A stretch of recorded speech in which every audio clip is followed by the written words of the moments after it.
Dear students, اس module میں ہم phylum مولسکا کی ریپروڈکشن اور ڈیولپمنٹ کو ڈسکس کریں گے۔ مولسکا ہم کہہ سکتے ہیں کہ وہ اینیمل ہیں جو کہ فریش واٹر، میرین اور لینڈ انوائرمنٹ میں رہیں گے۔ جو میرین سنیلز ہیں وہ ڈائیوشیس ہیں۔ ڈائیوشیس کا مطلب ہے میل اور فیمیل سپیشیز جو ہیں وہ الگ الگ ہوں گی۔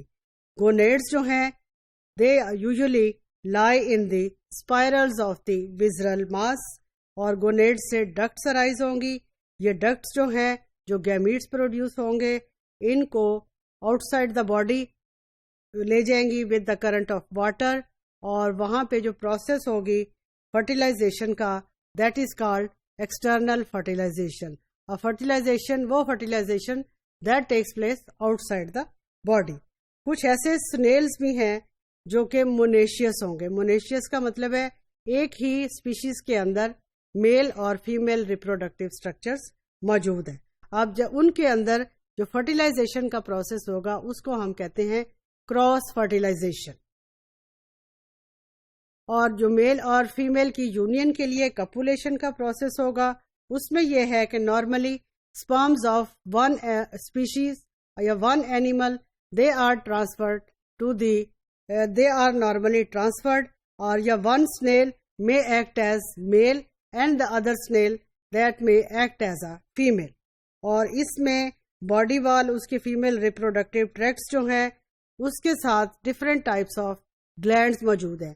اس لیے ہم کہہ سکتے ہیں کہ اس کا جو ریپروڈکٹیو سسٹم ہے that is a glandular type of reproductive system, اور یہ میوکس سیکریٹ کریں گے a protective jelly or a capsule around the fertilized egg. کچھ مونیشیس سنیلز جو ہیں ان کو ہم پروٹینڈرک بھی کہہ دیں گے۔ پروٹینڈرک کا مطلب ہے کہ ان کے اندر میل ریپروڈکٹیو اسٹرکچر ٹیسٹس جو ہیں they develop earlier as compare to the female reproductive structures جو کہ اووریز ہے۔ ایگز جو ہیں they are normally shed either singly or in the form of a cluster for external fertilization. اور جو internally fertilized eggs ہیں they are normally deposited in a gelatinous layer. اب یہ eggs جو ہیں they are also having of nutrition inside them جس کو ہم کہیں گے yolk.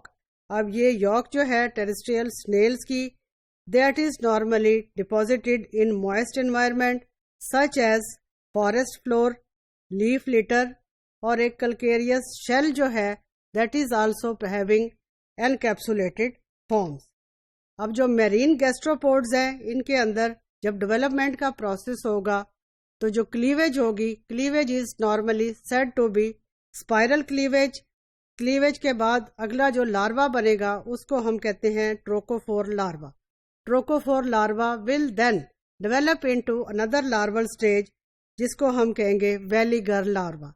تو مولسکا کے اندر دو لاروے جو ہیں ڈیولپمنٹ میں they are quite important, one is trochophore larva and other is veliger larva.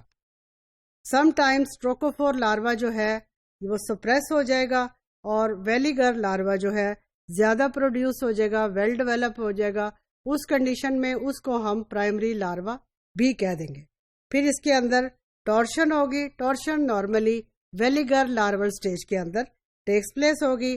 اس کے بعد this larva will settle itself, metamorphosis ہوگی۔ میٹامارفوسس کے بعد اس میں اڈلٹس کی فارمیشن ہو جائے گی۔ This diagram can give us a good depiction of reproduction and development in gastropods. یہاں پہ آپ یہ دیکھیں اس کا female reproductive system, male reproductive system, vas deferens, oviducts. They will produce gametes. Gametes are discharged outside the body. Outside the body پھر اس کے اندر fertilisation ہوگی جس کو ایکسٹرنل فرٹیلائزیشن کہیں گے۔ ایکسٹرنل فرٹیلائزیشن کے بعد زائگوٹ بنے گا۔ زائگوٹ ول انڈر گو ریپیٹڈ سیل ڈویژنس، اور وہ ریپیٹڈ سیل ڈویژنس کو ہم کہیں گے کلیویج۔ کلیویج جو ہے وہ اس کے اندر اسپائرل کلیویج ہے۔ کلیویج کے ریزلٹ سے بنیں گے larva. Larva is trochophore larva. This will settle itself, اور سیٹل ہونے کے بعد دس کے اندر میٹامورفوسس ہوگی۔